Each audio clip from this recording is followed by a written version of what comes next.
Hi friend, स्वागत Bengali home किचेने। आशा करी आपनारा सबाई भालो आछेन, सुस्थ आछेन। आजके जे रेसिपिटा आपनादेर देखाबो तार नाम हच्छे मटन किमा खास्तार कचुरी। এই ধরনের নতুন নতুন রেসিপি শিখতে হলে অবশ্যই আমার চ্যানেলটাকে সাবস্ক্রাইব করতে হবে আর সাবস্ক্রাইব বাটনের পাশে বেল বাটনটাকে প্রেস করে দিতে হবে যাতে আমি যখনই কোনো ভিডিও আপলোড করব আপনাদের কাছে যেন একটা নোটিফিকেশন যায় আর সেই নোটিফিকেশন দেখে চটপট আমার রেসিপিটা ট্রাই করতে পারেন। ভীষণ সহজ, ভীষণ টেস্টি হয় এই কচুরিটা। খুব ভালোভাবে শিখিয়ে দিয়েছি আর এটা আমার মায়ের স্পেশাল রেসিপি। আমরা মোটামুটি এই শীতকালের দিকে এটা খাওয়া হতো আর এটা ভীষণ একটা খাস্তা মতো টি টাইম স্ন্যাক্স এবং আপনারা এটা লাঞ্চেও করতে পারেন এবং বাড়িতে কোনো অতিথি এলে তখনও এটা বানাতে পারেন। খুব ভালো হয়। দেখে বুঝতেই পাচ্ছেন যে কত টেস্টি আর কত ইয়ামি দেখতে হয়েছে। তাহলে চলুন আর দেরি না করে এই মাটন কিমা খাস্তার কচুরি বানাতে কি কি ইনগ্রেডিয়েন্টস লাগছে একবার দেখে নিন। মাটন কিমাটাকে আমি খুব ভালো করে ধুয়ে রেখে দিয়েছি। এখানে আমি 500 গ্রাম মাটন কিমা নিয়েছি। মাটন কিমাটাকে ফার্স্টে আমাদের প্রেসার কুকারে সিদ্ধ করে নিতে হবে আর প্রেসার কুকারে সিদ্ধ করার সময় দুটো ছোট এলাচ, দুটো তেজপাতা আর একটুখানি দারচিনি আর 4-5 কোয়া রসুন, গোটা রসুন দিয়ে সিদ্ধ করতে হবে। প্রেসার কুকারে কফি কাপের 1 কাপ জল দেবো, দিয়ে প্রেসার কুকারে 6 থেকে 7টা হুইসেল দিয়ে আমাদের এটা সিদ্ধ করতে হবে। আর যখন হুইসেলটা দেবেন তখন গ্যাসটা মিডিয়াম আঁচে করবেন যাতে আস্তে আস্তে হুইসেলটা পড়ে। মাটনটা যখন সিদ্ধ হয়ে যাবে গ্যাস বন্ধ করে কিন্তু জোর জবরদস্তি খোলার চেষ্টা করবেন না। যখন নিজের থেকে প্রেসারটা খুলবে তখনই কিন্তু খুলবেন। খুলে জল থেকে ছেঁকে মাটন কিমাগুলোকে আলাদা করে রাখবেন আর জলটা আলাদা করে রাখবেন। তো চলুন মাটন কিমাটা আমি সিদ্ধ করে নিই। খাস্তার কচুরির যে পুরটা হবে সেটা আমার মাটন কিমা দিয়ে হবে। তো মাটন কিমাটা আমার সিদ্ধ করা হয়ে গেছে, প্রেসার কুকার থেকে বার করে আমি জল ঝরিয়ে রেখে দিয়েছি। আর মাটন কিমাটা বানাতে কি কি ইনগ্রেডিয়েন্টস লাগবে চলুন দেখিয়ে দিই। লাগবে পেঁয়াজ বাটা, লাগবে রসুন কুচি, লাগবে ঝাল লাল লঙ্কার গুঁড়ো, ধনে গুঁড়ো, জিরে গুঁড়ো, গরম মশলা গুঁড়ো, দই, টক দই। টক দইটাকে ফেটিয়ে নিতে হবে ভালো করে। আর লাগবে ফোড়নের জন্য গোটা জিরে আর ছোট এলাচ, লাগবে এটা কাশ্মীরি রেড চিলি পাউডার, এটা অপশনাল। আর লাগবে হলুদ গুঁড়ো আর আদা আর টমেটো আমি একসাথে মিক্সিতে বেটে নিয়েছি। এটা হচ্ছে আদা টমেটো বাটা। আর এটা হচ্ছে মাটন কিমাটা যেটা আমি সিদ্ধ করে জল ঝরিয়ে রেখে দিয়েছি।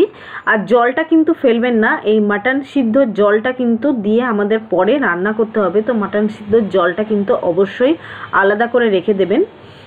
আর মাটন কিমাটা ঠিক এই পর্যায়ে সিদ্ধ করে নিতে হবে। গ্যাস জেলে কড়াই বসিয়েছি, কড়াইয়ের মধ্যে দিয়ে দিয়েছি সর্ষের তেল। এই রান্নাটা সর্ষের তেলে করলেই বেশি টেস্টি হয়, কারণ মাটন সর্ষের তেলেই বেশি ভালো রান্না হয়। তো তেলটা দিয়ে দিয়েছি। তেলটা গরম হওয়ার পর এর মধ্যে গোটা গরম মশলা আর গোটা জিরেটা দিয়ে দিলাম। গোটা গরম মশলার মধ্যে খালি ছোটো এলাচি দিয়েছি।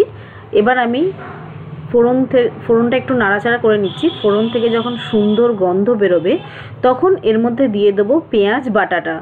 আমি এখানে পেঁয়াজ বাটা ইউজ করেছি, আপনারা চাইলে পেঁয়াজটাকে ছোটো ছোটো করে কুচিয়েও ইউজ করতে পারেন। পেঁয়াজ বাটাটা হালকা নাড়াচাড়া করে নিতে হবে যখন একটু হালকা লাল কালার আসবে সেই পর্যায়ে অবধি। আর এটা মিডিয়াম ফ্লেমে করতে হবে, নাহলে পেঁয়াজটা পুড়ে যাবে। পেঁয়াজটা হালকা লাল কালার হয়ে গেছে। এবার এর মধ্যে দিয়ে দিলাম আমি রসুন কুচিগুলো। রসুন কুচিটা দিয়ে হালকা নাড়াচাড়া করতে হবে যতক্ষণ না রসুনের গন্ধটা যাচ্ছে। রসুনের গন্ধটা চলে গেছে। এবার আমি এর মধ্যে দিয়ে দিলাম আদা আর টমেটো বাটাটা। আদা আর টমেটো বাটা দিয়ে হালকা নাড়াচাড়া করে নিলাম। যতক্ষণ না তেল ছাড়ে ততক্ষণ এটা আমাদের রান্না করতে হবে মিডিয়াম ফ্লেমে। মশলাটা খুব ভালোভাবে কষানো হয়ে গেছে, তেল ছেড়ে দিয়েছে। এবার এর মধ্যে দিয়ে দিলাম ঝাল লাল লঙ্কার গুঁড়ো, হলুদ গুঁড়ো, দিয়ে দিলাম জিরে গুঁড়ো, ধনে গুঁড়ো আর কাশ্মীরি রেড চিলি পাউডার। খুব ভালো করে এটা কষিয়ে নিতে হবে, যতক্ষণ না তেল ছাড়ে ততক্ষণ আমাদের মিডিয়াম ফ্লেমে এটা কষাতে হবে। মশলাটা খুব সুন্দরভাবে কষানো হয়ে গেছে, দেখুন তেল ছেড়ে দিয়েছে। এবার এর মধ্যে দিয়ে দিচ্ছি মাটন কিমাটা। মাটন কিমাটা সিদ্ধ করা ছিল, এবার দিয়ে ভালো করে এটা কষাতে হবে। যতক্ষণ না ভালোভাবে তেল ছাড়ে ততক্ষণ এটা মিডিয়াম ফ্লেমে নাড়াচাড়া করে যেতে হবে।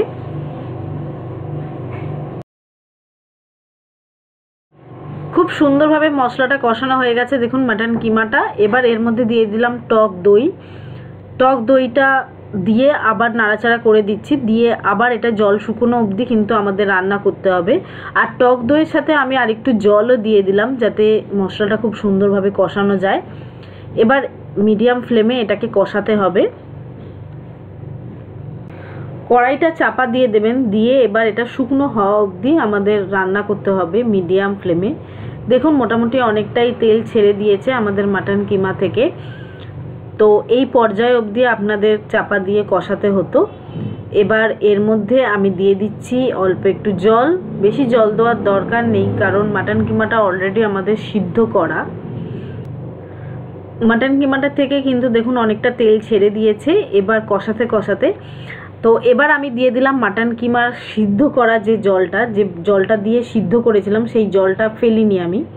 তো সেই জলটা দিয়েই এবার ভালো করে মিশিয়ে দিলাম, দিয়ে এবার এটা মিডিয়াম ফ্লেমে একদম শুকনো হওয়া অবধি আমাদের আবার রান্না করতে হবে। যত কষাবেন তত টেস্ট ভালো হবে, তত সুন্দর খেতে হবে। তো এবার যতক্ষণ আমাদের ওইটা হচ্ছে ততক্ষণ আমি ময়দাটা মেখে নিচ্ছি। ময়দা নিয়েছি, ময়দার মধ্যে দিয়ে দিলাম চিনি আর নুন। চিনি দিলে একটু খাস্তা হয়, সেই জন্য চিনি দিলাম। এবার দিয়ে দিচ্ছি সাদা তেল। সাদা তেল দেওয়ার পর এটা অল্প অল্প জল দিয়ে আমরা যেরকম লুচির ডো মাখি সেরকম ডো মাখতে হবে।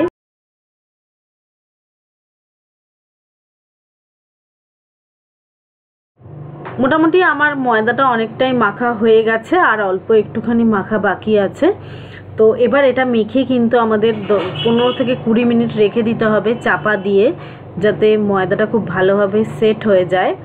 আর ওদিকে কিন্তু আমার মাটন কিমাটাও রেডি হয়ে গেছে। আর একটু তেল মাখিয়ে রাখলাম ময়দাটায়, যাতে ওপরটা শুকিয়ে না যায়। ময়দাটা সেট করতে বসিয়ে দিয়েছি, এখন ওটা রেস্ট হবে। তো ততক্ষণে আমাদের কিন্তু মাটন কিমাটাও হয়ে গেছে। দেখুন মাটন কিমাটা থেকে খুব সুন্দরভাবে তেল ছেড়ে দিয়েছে, একদম সিদ্ধ হয়ে গেছে, আর একদম কষা মতনও হয়ে গেছে, আর একদম শুকনো শুকনো মতনও হয়ে গেছে। এবার এর মধ্যে আমি দিয়ে দিচ্ছি গরম মশলা গুঁড়ো। গরম মশলা গুঁড়ো দেওয়ার পর ভালো করে মাটন কিমার সাথে মিশিয়ে দেবো, দিয়ে আরেকটু হাই ফ্লেমে নাড়াচাড়া করে নেবো যাতে একটু শুকনো শুকনো মতো হয়ে যায়। আর এটা গ্যাস বন্ধ করে একদম মানে ঠান্ডা করতে হবে। ঠান্ডা করে তারপর কিন্তু পুর ভরতে হবে। তো সেই জন্য মোটামুটি হয়ে গেছে আমার মাটন কিমাটা। এবার আমি গ্যাসটা বন্ধ করে একটা অন্য থালায় ঢেলে রেখে দেবো, যাতে তাড়াতাড়ি ঠান্ডা হয়ে যায় মাটন কিমাটা। একদম রেডি হয়ে গেছে, গ্যাস বন্ধ করে দিলাম। আর একদম এরকম শুকনো ঝরঝরের মতো যেন হয়। আমার 500 গ্রাম মাটন কিমাতে মোটামুটি 10টা কচুরি হয়েছিল। তো এবার মাটন কিমাটা একদম ঠান্ডা করে আমি ফিরে আসছি।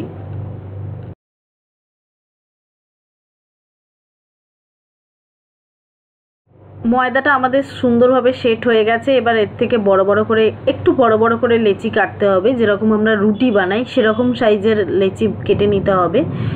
কেটে নিয়ে এবার এটাকে আমি বড় করে আটা বা ময়দা দিয়ে আপনারা রোল মানে একদম রুটির মতো করে পাতলা করে বেলে নিতে হবে।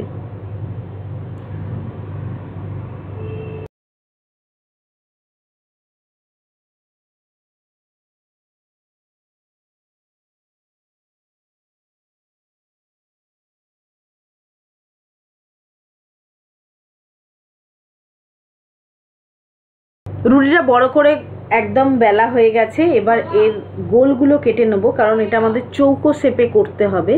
তো সেই জন্য আমি ওপরটা আর নিচেটা কেটে নেব। তো আমার ওপরটা কাটলেই মোটামুটি গোল মতো দেখতে লাগছে। তো এবার আমি একটু তেল ছড়িয়ে নিলাম, সাদা তেল দিয়ে এরম ফোল্ড করে নেব।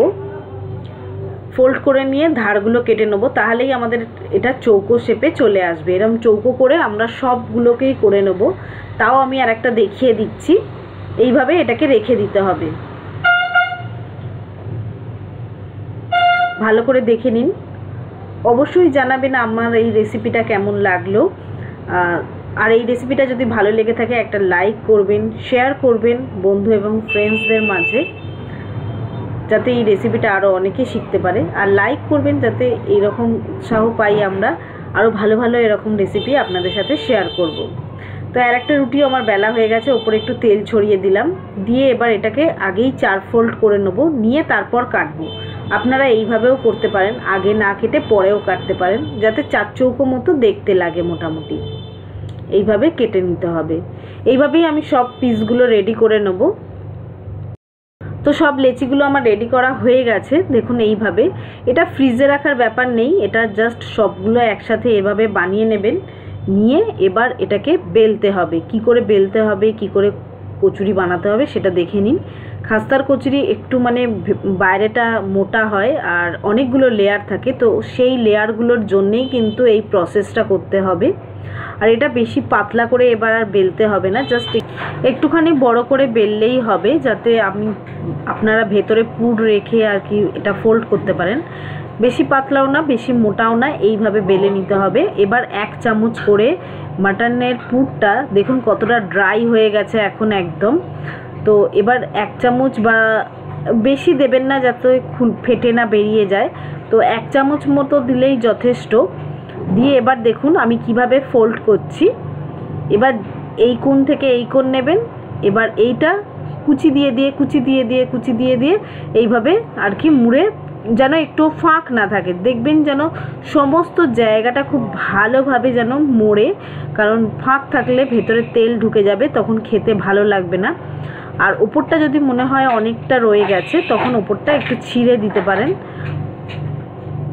এই যে লেচিটা একটু ছিঁড়ে দেবেন, দিয়ে এবার এটাকে পেঁচিয়ে পেঁচিয়ে এরকমভাবে দিয়ে দিতে হবে। এইভাবে সবগুলোকেই বানাবো।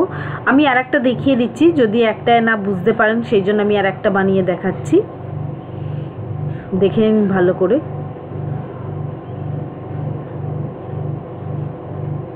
এইভাবে আমি মাটন কিমা দিয়ে খাস্তার কচুরি বানিয়েছি। এইভাবে আপনারা ফুলকপির খাস্তার কচুরি বানাতে পারেন, ডালের করতে পারেন, চিকেন কিমা দিয়ে করতে পারেন, যেটা খুশি সেটা দিয়ে আপনারা এভাবে করতে পারেন। প্রসেসটা হচ্ছে এটা।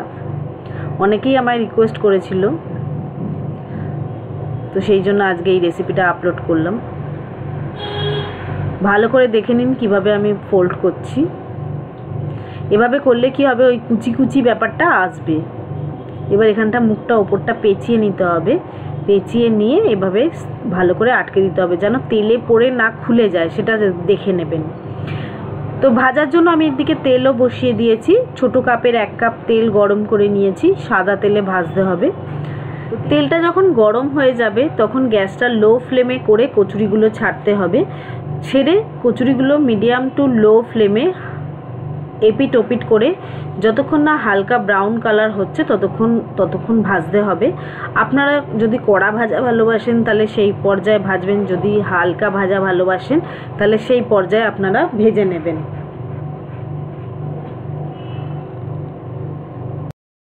একসাথে যতগুলো কড়াইতে ধরে ততগুলো দেবেন, দিয়ে এপিট ওপিট করে হালকা লাল করে ভেজে নিতে হবে। একটু ভাজতে সময় লাগে, এগুলো মোটামুটি 4 থেকে 5 মিনিট লো ফ্লেমে ভাজতে হবে। হাই ফ্লেমে ভাজলে কি হবে, ভেতরটা কাঁচা থেকে যাবে। যেহেতু এই কচুরির মানে বাইরের অংশটা একটু মোটা হয়, তো সেই জন্য ভেতরটা কাঁচা থেকে যাবে আর উপরটা পুড়ে যাবে। তো সেই জন্য ভেতরটা অবধি এবং হালকা আঁচে ভাজলে কি হয়, সিঙ্গারার মতো বেশ খাস্তা মতো খেতে হয়। তো সেই জন্য মিডিয়াম টু লো ফ্লেমে এটা ভাজতে হবে। মোটামুটি অনেকটাই কচুরিটা ভাজা হয়ে গেছে। এবার একসাথে হয়তো সব কচুরিগুলো নাও ভাজা হতে পারে, তো এটা আমার একদম ভাজা হয়ে গেছে। আমি এটা তুলে নিচ্ছি। ঠিক এই পর্যায়ে ভাজতে হবে, বেশি লাল করেও নয় আর বেশি কাঁচা ভাবও নয়। এবার এগুলোকে কচুরিগুলোকে আমি কিচেন টাওয়ালে তুলে নিচ্ছি, যাতে এক্সট্রা অয়েলটা টেনে নেয়। আর মোটামুটি আমার ভাজা হয়েও এসছে অনেকটা। এইভাবেই সব কচুরিগুলোকে আমাদের কিন্তু ভেজে নিতে হবে একটার পর একটা দিয়ে। একদম ভাজা সবগুলো হয়ে গেছে, দেখুন কতটা খাস্তা হয়েছে, দেখে বোঝাই যাচ্ছে। খাস্তার কচুরি খাস্তা না হলে আর কি হলো। আর একদম রেডি হয়ে গেছে। আমি এবার একটা ভেঙে দেখাচ্ছি। অবশ্যই কমেন্ট করে জানাবেন আমার এই রেসিপিটা কেমন লাগলো। আর যদি ভালো লেগে থাকে বাড়িতে একবার অবশ্যই বানাবেন। এটা আমি টমেটো সসের সাথে পরিবেশন করেছি, আর দেখে মনেই হচ্ছে যে কত ইয়ামি খেতে হয়েছে। তো একবার বাড়িতে একবার বানাবেন অবশ্যই, আর বানিয়ে অবশ্যই আমাকে জানাবেন কেমন হলো। তাহলে আজকের মতো এখানেই শেষ করলাম। টাটা বন্ধুরা, সবাই ভালো থাকবেন, সুস্থ থাকবেন।